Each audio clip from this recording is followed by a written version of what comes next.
മണ്ഡലപൂജയ്ക്ക് അയ്യപ്പസ്വാമിക്ക് ചാർത്തുന്നതിനുള്ള തങ്കയങ്കിയും വഹിച്ചുകൊണ്ടുള്ള ഘോഷയാത്ര ആറന്മുള പാർത്ഥസാരഥി ക്ഷേത്രത്തിൽ നിന്നും പുറപ്പെട്ടു. വിവിധ ക്ഷേത്രങ്ങളിലെ സ്വീകരണങ്ങൾ ഏറ്റുവാങ്ങി 26-ന് വൈകിട്ട് ദീപാരാധനയ്ക്ക് മുൻപ് ഘോഷയാത്ര സന്നിധാനത്ത് എത്തും.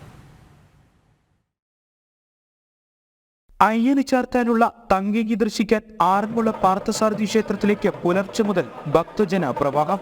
7 മണിയോടെ തങ്കയങ്കി ഘോഷയാത്ര ക്ഷേത്രത്തിൽ നിന്നും പുറപ്പെട്ടു.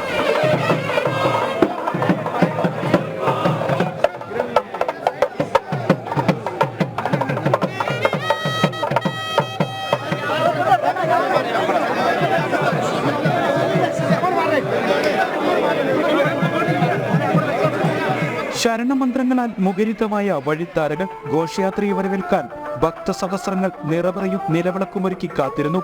വിവിധ ക്ഷേത്രങ്ങളിലെ സ്വീകരണങ്ങളോടെ ഘോഷയാത്ര മുന്നോട്ട് നീങ്ങി.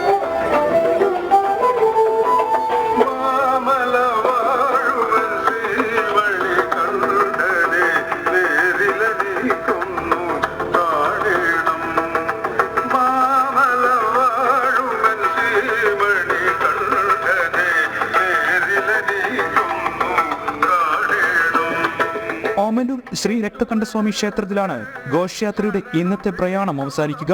ഇവിടെ രാത്രി വിശ്രമത്തിനു ശേഷം നാളെ രാവിലെ 8-ന് യാത്ര തുടരും.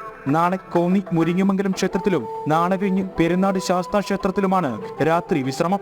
26-ന് ഉച്ചയ്ക്ക് 1:30-ക്ക് ഘോഷയാത്ര പമ്പയിലെത്തും. വൈകിട്ട് 3 മണിക്ക് ശേഷം തങ്കയങ്കി പ്രത്യേക പേടകങ്ങളിലാക്കി ഗുരുസ്വാമിമാർ തലയിലേന്തി നീലിമല അപ്പാച്ചിമേട് ശബരിപീഠം വഴി വൈകിട്ട് 5 മണിയോടെ ശരംകുത്തിയിലെത്തിക്കും. അവിടെ ദേവസ്വം ഉദ്യോഗസ്ഥരും പോലീസും ചേർന്ന് ഘോഷയാത്രയെ സ്വീകരിക്കും. വൈകിട്ട് തങ്കയങ്കി ചാർത്തി ദീപാരാധന. 27-ന് രാവിലെ 10:30-നും 11-നും മധ്യയാണ് മണ്ഡലപൂജ നടക്കുക. ജനം, പത്തനംതിട്ട.